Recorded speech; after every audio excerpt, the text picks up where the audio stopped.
प्रिय विद्यार्थियों, हम शुरू कर रहे हैं नेहरू के लोकतंत्र संबंधी विचार। जवाहरलाल नेहरू महान लोकतंत्रवादी थे। उन्हें और लोकतंत्र को अलग करके नहीं देखा जा सकता। नेहरू ने लोकतंत्र को राजनीतिक क्षेत्र तक ही सीमित नहीं रखा, अपितु आर्थिक और सामाजिक क्षेत्र को भी लोकतंत्र की परिधि में ला दिया।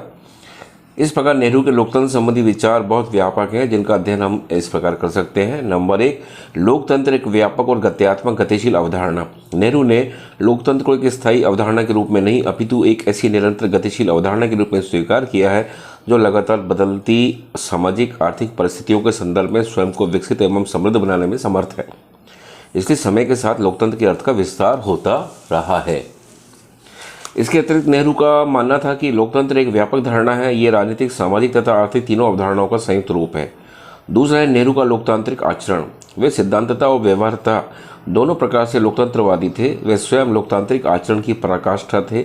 उन्होंने लोकतांत्रिक एवं संवैधानिक प्रक्रियाओं की कभी उपेक्षा नहीं की। नेहरू अपनी यात्राओं और भाषणों के द्वारा निरंतर जनता से अपने संपर्क को विकसित करते रहे और इस प्रकार जनता के साथ तदाद में स्थापित करते रहे, और इस तदात्म के अंतर ही वे जनता को निरंतर अनुशासन और भाईचारे की प्रेरणा देते रहे, जिससे देश में उस सामुदायिक मानव का विकास हुआ जो लोकतांत्रिक व्यवस्था का आधार स्तंभ है। नेक्स्ट है संसदीय लोकतंत्र में विश्वास। नेहरू सिद्धांतता और व्यवहार दोनों में संसदीय लोकतंत्र में विश्वास रखते थे। वे हिंसा तथा अधिनायकवाद से घृणा करते थे। उनका कहना था कि संसदीय लोकतंत्र अनेक सद्गुणों की मांग करता है। यह योग्यता, कार्य के प्रति एकाग्रता, सहयोग, आत्मनियंत्रण आदि गुणों की मांग करता है। यह क्रिया प्रतिक्रिया के शांतिपूर्ण तरीकों एवं निर्णयों को लेने, उनको कार्यान्वित करने तथा सामाजिक परिवर्तन के प्रयासों को शांतिपूर्ण ढंग से कार्यान्वित करने की पद्धति है। नेक्स्ट है लोकतंत्र एक जीवन पद्धति। नेहरू की धारणा है कि लोकतंत्र एक जीवन पद्धति है। यह साध्य की प्राप्ति के लिए साधन है। यह सोचने का एक ढंग है तथा परिस्थितियों से निपटने का एक सिद्धांत है। यह उन बातों से जूझने व सहन करने की शक्ति है जिसे हम पसंद नहीं करते। नेक्स्ट है संसदीय लोकतंत्र की सफलता हेतु आवश्यक शर्तें। नेहरू ने संसदीय लोकतंत्र की सफलता के लिए जनता से निरंतर संपर्क, लोकतांत्रिक समानता तथा स्वतंत्रता के मूल्यों की क्रियान्विति, शांतिमय साधन तथा प्रक्रियाएं, आर्थिक कार्यक्रम, उनका सामाजिक परिवर्तन के साथ तालमेल बैठाना, विशाल जन समुदाय पर उचित नियंत्रण रखना, उसके लिए एक उचित नेतृत्व का होना अति आवश्यक माना है। इसके अतिरिक्त नेहरू ने संसदीय लोकतंत्र की सफलता के लिए सहनशीलता, आत्मानुशासन, लोक कल्याणकारी समाज सेवी राज्य, शिक्षा का प्रसार, सुदृढ़ एवं प्रभावशाली विपक्ष के साथ साथ उच्च नैतिक चरित्र व कर्तव्य परायणता को भी अति महत्वपूर्ण माना है। नेक्स्ट है लोकतंत्र का महत्व। नेहरू के राजनीतिक विचारों में उनके लोकतंत्र संबंधी विचार महत्वपूर्ण स्थान रखते हैं। नेहरू मानव जाति के सभी क्षेत्रों में मानवीय समानता और मानवीय विवेक में अत्यधिक आस्था रखते थे। वे लोकतंत्र को सर्वोत्तम सरकार के लिए आवश्यक मानते थे।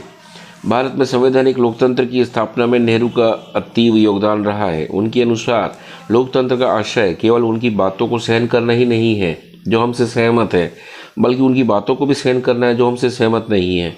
उनका विश्वास था कि लोकतंत्र के तरीकों में विचार विमर्श, तर्क, संपर्क और अंतिम निर्णय तथा उस निर्णय को स्वीकार करना जो हमारी भावनाओं, इच्छाओं के प्रतिकूल हों आदि आते हैं। वह हिंसक प्रदर्शन के विरोधी नहीं थे। उनका मानना था कि लोकतंत्र एक ऐसी शासन प्रणाली है जो उन मानवीय मूल्यों को सुरक्षित रखती है जिनका अन्य शासन प्रणालियां दमन करती हैं। इसमें अल्पसंख्यक अपने आप को सुरक्षित महसूस करते हैं। इसमें मानव की स्वतंत्रताएं सुरक्षित रहती हैं। इसमें मानव समानता को कानूनी संरक्षण प्राप्त होता है तथा मानव में किसी प्रकार का जातीय, धार्मिक, वर्गीय, भाषाई, क्षेत्रीय तथा लिंगी भेदभाव नहीं किया जाता। इसमें शासन की अंतिम शक्ति जनता के पास होती है। तो ये नेहरू के लोकतंत्र संबंधी विचार है और जो बताते हैं कि वो कितने महान लोकतांत्रिक व्यक्ति थे। नेक्स्ट है नेहरू के आर्थिक विचार। नंबर 1, समाजवाद के समर्थक। नेहरू समाजवाद के समर्थक थे। उन्होंने स्वीकार किया था कि वे समाजवादी हैं। 1927-28 में सोवियत संघ की यात्रा से उन्हें देश के किसानों की दयनीय अवस्था का समाधान समाजवाद में दिखाई दिया। 1929 के लाहौर कांग्रेस के अध्यक्षीय भाषण में उन्होंने स्पष्ट शब्दों में कहा था कि भारत की गरीबी तथा विषमता का अंत केवल समाजवाद में निहित है। प्रधानमंत्री बनने के बाद नेहरू ने समाजवाद की दिशा में कदम बढ़ाए तथा राज्य के माध्यम से विकास और सामाजिक परिवर्तन की प्रक्रिया को प्रशस्त करने का प्रयास किया। दूसरा है समाजवाद के गतिशील स्वरूप का समर्थन। नेहरू के लिए समाजवाद एक कठोर स्थैतिक अवधारणा न होकर एक विकासशील और गतिशील अवधारणा थी और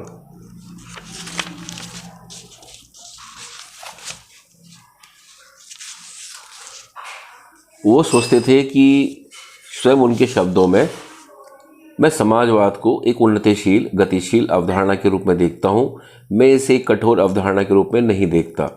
मैं इसे एक ऐसी अवधारणा के रूप में देखता हूँ जिससे प्रत्येक देश में मानव जीवन और परिस्थितियों के अनुकूल होना चाहिए। मेरा विश्वास है कि समाजवाद की अनेक किस्में हो सकती हैं। मैं नहीं समझता कि मुझे समाजवाद को संक्षिप्त कठोर शब्दों में परिभाषित करने के लिए क्यों कहा जाना चाहिए। मैं चाहता हूँ कि भारत में सभी व्यक्तियों को अपनी क्षमताओं के अनुसार कार्य के समान अवसर मिलने चाहिए। नेक्स्ट है पूंजीवाद का विरोध। पूंजीवाद के प्रति विरोध के मार्क्सवादी चिंतन ने नेहरू को अत्यधिक प्रभावित किया। नेहरू मार्क्सवाद के उस विचार से पूर्णतः सहमत थे कि पूंजीवाद ने समाज को आर्थिक आधार पर दो वर्गों में बांट दिया है, एक साधनहीन या विपन्न वर्ग और दूसरा साधन संपन्न या पूंजीपति वर्ग। साधनहीन वर्ग पर साधन संपन्न वर्ग का प्रभुत्व है।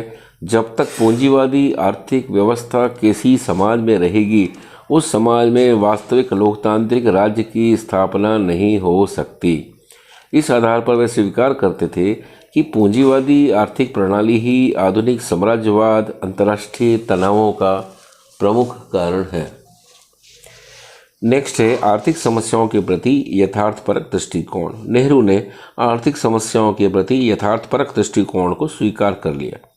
मार्क्सवाद में नेहरू को भारतीय जनता के लिए ये संदेश प्राप्त हुआ कि आर्थिक विषमता और विपन्नता का कारण देवीय या पारलौकिक नहीं है, बल्कि संसाधनों की एक वर्ग विशेष के हाथों में केंद्रित हो जाना तथा उनका अन्यायपूर्ण वितरण रहा है। इसलिए इन समस्याओं का निदान ईश्वर के प्रति निर्भरता में नहीं होगा, बल्कि आर्थिक अन्याय, शोषण और उत्पीड़न के लिए उत्तरदायी परिस्थितियों, व्यक्तियों व शक्तियों से संघर्ष करना होगा।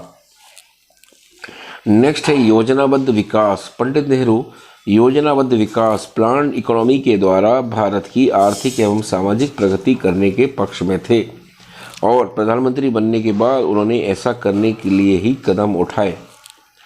नेक्स्ट है औद्योगिकीकरण एवं मिश्रित अर्थव्यवस्था। नेहरू ने अपेक्षा की कि भारत में औद्योगिकीकरण का मार्ग प्रशस्त किया जाए तथा उत्पादन में वृद्धि की जाए, किंतु उत्पादन में होने वाले लाभों को कुछ हाथों में केंद्रित होने देने के बजाय जन सामान्य तक पहुंचाने के प्रयत्न किए जाए।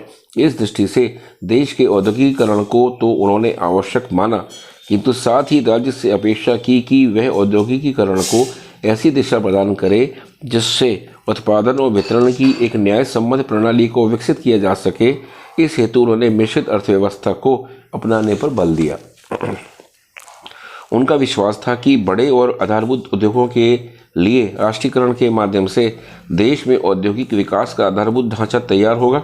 भारी उद्योगों को सार्वजनिक क्षेत्र में स्थापित किए जाने से आर्थिक शक्ति के कुछ हाथों में केंद्रित होने की प्रक्रिया को रोका जा सकेगा। वहीं चुने हुए क्षेत्रों में निजी पूंजी के विनियोग को अनुमति देकर आर्थिक विकास की प्रक्रिया की गति को बनाए रखा जा सकेगा। नेक्स्ट है साधनों के न्यायसम्मत वितरण पर बल। पंडित नेहरू की समाजवादी व्यवस्था में सामंतवाद और जमींदारी का कोई स्थान नहीं था, अतः उन्हें मुआवजा देकर समाप्त कर दिया गया। वे लोकतांत्रिक समाजवाद के माध्यम से भारत में उपलब्ध संसाधनों के विवेक सम्मत व न्याय सम्मत विनियोग व वितरण को सुनिश्चित करना चाहते थे। वे आर्थिक विकास की प्रक्रिया में राज्य को आर्थिक समानता की स्थापना तथा जनता के कष्टों के निवारण के लिए एक सार्थक किंतु मर्यादित भूमिका देना चाहते थे। वे एक तरफ राज्य को पूंजीपति वर्ग की गतिविधियों को मर्यादित करने के लिए एक सक्षम साधन के रूप में प्रयुक्त करना चाहते थे, तो दूसरी तरफ राज्य की आर्थिक गतिविधियों को भी मर्यादित करना चाहते थे। यही कारण है कि उन्होंने दोनों के मर्यादित आचरण को सुस्थापित करने के लिए निजी उद्योगों और राष्ट्रीयकृत उद्योगों के साथ ही साथ जनता की सहभागिता के प्रत्येक सहकारी क्षेत्र में प्रोत्साहन के लिए विशेष प्रयत्न किए। नेक्स्ट और लास्ट है आर्थिक विकास में जनता की भागीदारी पर बल। नेहरू की लोकतांत्रिक समाजवाद की धारणा इस बात पर बल देती है कि आर्थिक प्रगति के प्रयासों में जनता की सचेतन, स्वतंत्र और सार्थक भागीदारी को सुनिश्चित किया जाए ताकि समस्त जनता के कल्याण में वृद्धि हो। तो नेहरू जी के जो विचार थे उसमें हम देखते हैं कि आर्थिक विचारों में उन्होंने एक ऐसा मॉडल लिया जिससे भारत के गरीब तबके का बहुत ज़्यादा विकास हो और वह भी विकास की दौड़ में अपने को पीछे नहीं पाए। अब नेहरू के धार्मिक विचार भी हम थोड़ा समझ लेते हैं। नेहरू की धर्म एवं ईश्वर के प्रति सच्चे अर्थों में आस्था थी। उनके अनुसार धर्म वह तत्व है जो मनुष्य के हृदय की आंतरिक अभिलाषा को तृप्त करने की शक्ति रखता है। एक जीवन शक्ति के रूप में धर्म के प्रति उनका आकर्षण सदैव ही बना रहा। नेहरू के जो प्रमुख धार्मिक विचार हैं वह है नंबर 1, धर्म या ईश्वर के प्रति संशयवादी दृष्टिकोण। नेहरू ना तो किसी धर्म में विश्वास करते थे न ही नास्तिक थे। वे एक ऐसी उच्चतर, सर्वव्यापी और नियंत्रक शक्ति में विश्वास रखते थे जो कि संपूर्ण सृष्टि की रचना करती है, उसे संचालित और नियंत्रित करती है। दूसरा है धर्म के मानववादी पहलू का समर्थन। धर्म के प्रति नेहरू का दृष्टिकोण इहलौकिक है, पारलौकिक नहीं। नेहरू की पारलौकिक जीवन में कोई रुचि नहीं थी। वे केवल इसी जीवन की समस्याओं से जूझना चाहते थे। नेक्स्ट है धर्म की अमानवीय एवं आडंबरी पहलुओं का विरोध। नेहरू ने धार्मिक प्रपंचों, पाखंडों, प्रदर्शनों एवं आडंबरों का विरोध किया। उन्होंने धर्म के मानव समाज पर पड़ने वाले नकारात्मक अर्थात कुप्रभावों का विरोध किया। नेक्स्ट है संगठित धर्म का कड़ा विरोध। नेहरू संगठित धर्म के कटु आलोचक थे। उन्होंने इसकी भूमिका की भर्त्सना की है। उनके अनुसार संगठित धर्म ने हठधर्मिता को बढ़ावा दिया है और अन्याय सहन करने के लिए बाध्य किया है। नेक्स्ट है धर्म की आड़ में छिपे मैकियावलीवाद का विरोध। नेहरू ने भगवा कपड़ों और धार्मिक पुस्तकों की आड़ में छिपे मैकियावलीवाद अर्थात राजनीति को बेनकाब करने का प्रयास किया। नेहरू मानवतावादी के रूप में गांधी जी के शिष्य थे तथा बुद्धिवादी के रूप में संगठित धर्म के विरोधी थे। धर्मनिरपेक्ष दृष्टिकोण। ईश्वर और प्राकृतिक सत्ता में पूर्ण विश्वास रखते हुए भी नेहरू किसी धर्म विशेष के प्रति समर्पित नहीं थे। वे तो सभी धर्मों के प्रति समान भाव रखते हुए सभी धर्मों के प्रति के सार मानवतावाद के प्रति समर्पित थे। उन्होंने धर्मनिरपेक्षता को स्पष्ट करते हुए कहा, धर्मनिरपेक्षता का अर्थ धर्महीनता नहीं है। इसका अर्थ सभी धर्मों के प्रति समान आदरभाव तथा सभी व्यक्तियों के लिए समान अवसर है, चाहे कोई भी व्यक्ति किसी धर्म का अनुयायी क्यों ना हो। धर्मनिरपेक्षता में नेहरू के विचार की जो विशेषता है वह ये है नंबर 1, वैज्ञानिक तथा आधुनिक धारणा। नेहरू के मत में धर्मनिरपेक्षता वैज्ञानिक और आधुनिकतावादी धारणा है। ये समस्त विश्व के लिए उचित मार्ग है। दूसरा है राज्य का धर्म से पृथक्करण।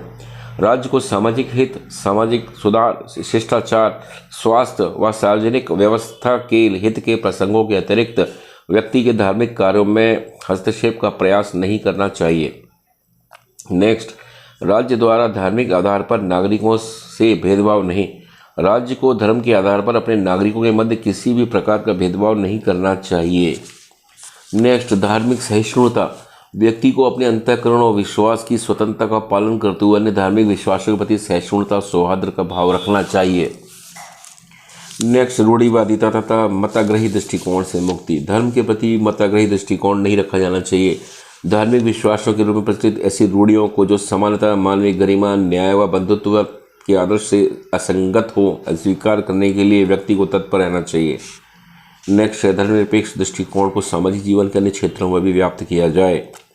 नेहरू का मत था कि धर्मनिरपेक्ष दृष्टिकोण को सामाजिक जीवन के अन्य क्षेत्रों जैसे सामाजिक संहिताओं, विवाह, उत्तराधिकार विधि, दीवानी और फौजदारी न्याय आदि के क्षेत्र में भी व्याप्त किया जाना चाहिए। समस्त नागरिकों के लिए एक समान नागरिक संहिता को अपनाया जाना चाहिए तथा धार्मिक विश्वासों को इसके मार्ग में बाधा नहीं बनने दिया जाना चाहिए। इन बातों से स्पष्ट होता है कि नेहरू ने भारत को एक धर्मनिरपेक्ष राज्य बनाने के लिए अथक संवैधानिक और व्यवहारिक प्रयत्न किए।